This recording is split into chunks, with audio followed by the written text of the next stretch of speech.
You're not close enough. I'm sure there's no thrill for you, but do you think that being in these incredibly tense environments ramps life up in a way that you don't get outside of it? Like, did you read Tribe, Sebastian Junger's book? Yeah. And I met him a few times as well. He was when I was having a few problems, he was very helpful. He was a really good guy. Yeah. I really like that guy. Yeah. Yeah. And before I met him, he's got that picture in Vanity Fair of like posing with the dog tag, and it's like a model-looking picture. And I thought, oh, this guy's ridiculous. Tosser. Yeah. And then I met him, and he was the nicest, most humble, considerate guy. He's fantastic, and I really like that book as well. Yeah, I couldn't be a bigger fan of his. He's as a human too, just very genuine, really there when you're talking to him. Yeah. But that's sort of his take on it. Is that, and if you're listening, I know I talk about that book too much. I just love it.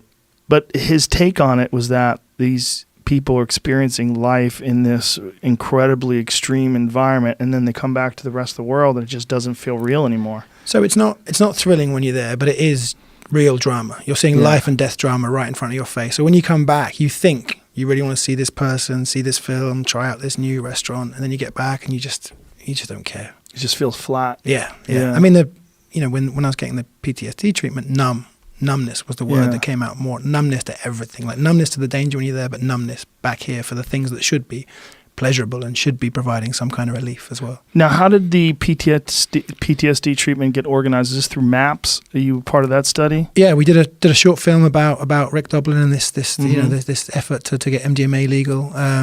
But I'd been in denial for years and years. Then a new producer joined Vice, a guy called Stephen Bailey, and we had the first idea where he was pitching first meeting where he was pitching some of his ideas, and he mentioned this breakthrough therapy using MDMA for PTSD, and I just involuntarily put my hand up and said, I'll do it straight away. And it was like, gave me the excuse to actually, get some help and see if... Had you done MDMA recreationally before that? I mean, yeah, I came of age in London in the 90s. I mean, it was like having a pint of beer. Right. Then.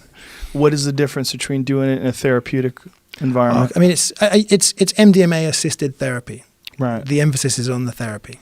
So you're lying in a bed, you've fasted for 24 hours before. The therapist knows you and knows your issues, so knows how to politely, gently nudge you towards the right topic of conversation, but always makes you actually get to the conclusions. Right. There were times when I would ask him, why is this happening? Why do I think this? And he'd put it back on me and make me put two and two together. Sometimes you listen to music, sometimes you put an eye mask on and you don't sleep, but you just have a quiet 20-30 minutes. But it's a very intense 7 to 8 hour therapy session, and the MDMA just enables you to get the benefits. And all of the veterans and first responders who took part in the first round of trials had been therapy resistant, and I think the first round, 72% of them got the benefits and were considered PTSD free after the 3-month trial. So during the 3-month trial, how many experiences do they have? One a month. One a month. So three total. Yeah. Wow. Yeah. So, and the best example I can give of how this works. The first veteran I met who'd been through it, he had one session and he'd lost some friends in Iraq and he'd felt guilty about it and always thought maybe if I'd have done something different, I could have saved them. And he imagined being them in the first MDMA session. And they were saying to him, "Why are you ruining your life? You're alive, you're healthy. We want you to have a fun, productive, full life and enjoy your friends and enjoy your family." And he said that gave him permission. And that was what he needed. And he didn't even do the second 2 sessions. Wow. What an interesting way of looking at it, of course. And that word permission, because there is so much guilt. Yeah. Just getting permission to just give yourself a bit of a pat on the back and give yourself a break. Is real. Oh, yeah. Yeah. A lot of people that come back from the war that lost friends have that horrible feeling that it should have been them, that they're not as good as the person who died, or that somehow or another them being alive is the reason why their friend was dead. Irrational thoughts. Or maybe I didn't really experience it because I came out unscathed. Right. Which is one of the reasons why I didn't seek treatment for years and years and years, because I got friends who lost their legs, I've got friends who were kidnapped and killed, So maybe I've only just dipped my toes. So there's nothing, I've got nothing to complain about. What was your number one issue? I think the numbness to danger and to pleasurable things back here. My cameraman in Mosul, we were there when the Iraqi army beat ISIS, and it was house-to-house fighting. We were stepping on bodies to get through rooms. And at one point, we were with 3 or 4 Iraqi soldiers trying to get to the river to cut off these 2 ISIS positions. And they got a radio message saying, there's a suicide bomber and a gunman running down the street towards you now. So we stepped into this, what used to be a shop that was all blown up and smashed to bits. And I sat down as the 2 soldiers tried to shoot this suicide bomber as he was running towards us. And someone said, IED, IED. And right next to me under the rubble was an IED. The day before, I think, or 2 days before, 2 French journalists and a Kurdish journalist had been killed when they stepped on an IED trying to get out. And Javier Monzano, my cameraman, just said, you looked bored. And he filmed it. Like, we got that moment on camera. And I remember just looking so bored. And I couldn't give a shit about the suicide bomber, the IED. I was just bored out of my brains. And that's when I thought, this is not a natural reaction to what's going on around you right now. What did you think your natural reaction should have been? I mean, blood rate increasing, heart rate increasing, vigilance, And what did you think at the time was the cause of you being numb? Like, while it was happening? I hadn't really thought that much about PTSD. I just thought I'd become so used to this. And one of the things that came up in one of the last sessions I did was I didn't think I was important enough to get shot and hurt, and have medics rush over to help me, and maybe a helicopter take me out. And and I know that sounds ridiculous now, but I think part of me thought, yeah, you're not important enough to have something so dramatic happen to you. You're just witnessing other people in these dramas. Wow. To be right next to an IED and not freaking out is pretty crazy. Yeah, with a suicide bomber running down the street towards you. I mean, that's... And also, people, one of the reasons you feel guilty is you do get respect for being brave. And I would say it wasn't bravery. I wasn't scared and then did it anyway. I wasn't scared. I was just numb and just, kept on. You get respect from other journalists, from the soldiers? Like, who are you getting respect from? Yeah, or people that watch the films. Yeah. Right.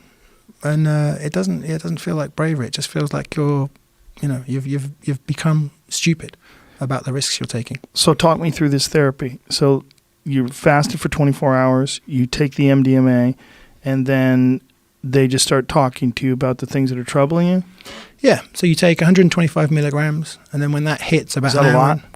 I think it's a good dose. But then when it hits you, you take another 75. Whoa. So overall, that's a good dose. And that keeps you up for, 6, 7, 8 hours. And then, the therapist would ask very brief questions, just knowing what direction to push me. And I remember the first session, I'd thought because of what I now know was PTSD, I'd thought because of the job I do and because there was this kind of darkness in there, I didn't get involved with anyone seriously for a very long time, and even thought I'm not going to have a family and kids and house and dog. And, I just hadn't even thought about it, just assumed that's not for me because of the job I do. Right. And very early on in that first session, after I resisted it for about an hour and a half, was really resisting it for a long time and thinking it was even a placebo. But there was this wave of relief of just, of course you can. Of course you can have all that. And it felt like a revelation. Wow. Because I thought that had been closed to me for so long, for, I don't know, 7, 8 years, maybe longer. I just thought, no, you can't do that. That's not for you. Or you can't put someone else through that with you. What is it particularly about MDMA? What is it about? I've done it, but I've only done it once. Is it just because of the fact that it just alleviates the insecurity and allows you to look at things in a more natural sense? You look at everything as if we're just talking about having coffee or water. Everything is just easy to think about and address and talk about. And I think I'll probably explain it badly, but I think the science of it is you have 5 networks in your brain, and I was basically in fight or flight mode so much that was the only mode I knew.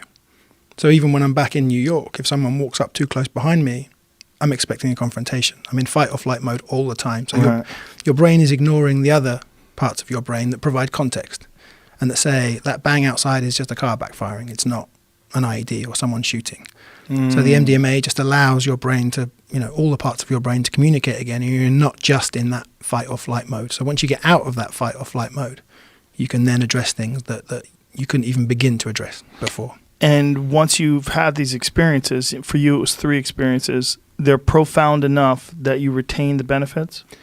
Some. It looks like I'm in the 25% that still have PTSD after the 3 months, but it still helped enormously. The next day they got me to sit down and do a video diary.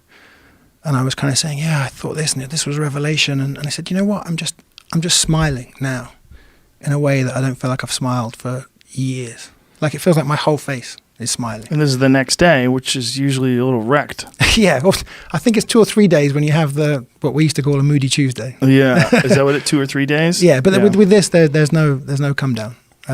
With this, it's there's no downside. How do they give you no come? Is they give you 5-HTP or anything while you're nothing apart from the MDMA? I mean, wow. You have juice, you have water throughout. I mean, maybe the come down is related to people that used to take it would just dance and sweat right all night long. Dehydrate. So, yeah. Maybe it's just shitty MDMA. Maybe you get the real shit. Yeah. I mean, the ecstasy they would have sold in London would have been rat poison and breeze block dust and all kinds of stuff in there.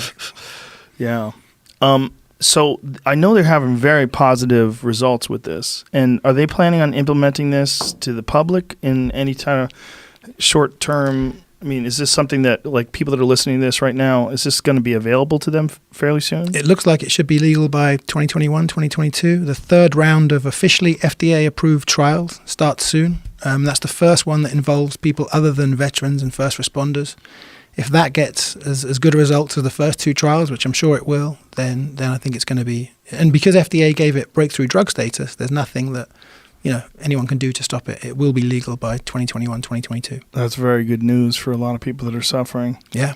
It's so difficult for people to change perspective, just to have a break from the normal sort of momentum of your life and to be able to stop and analyze. Yeah.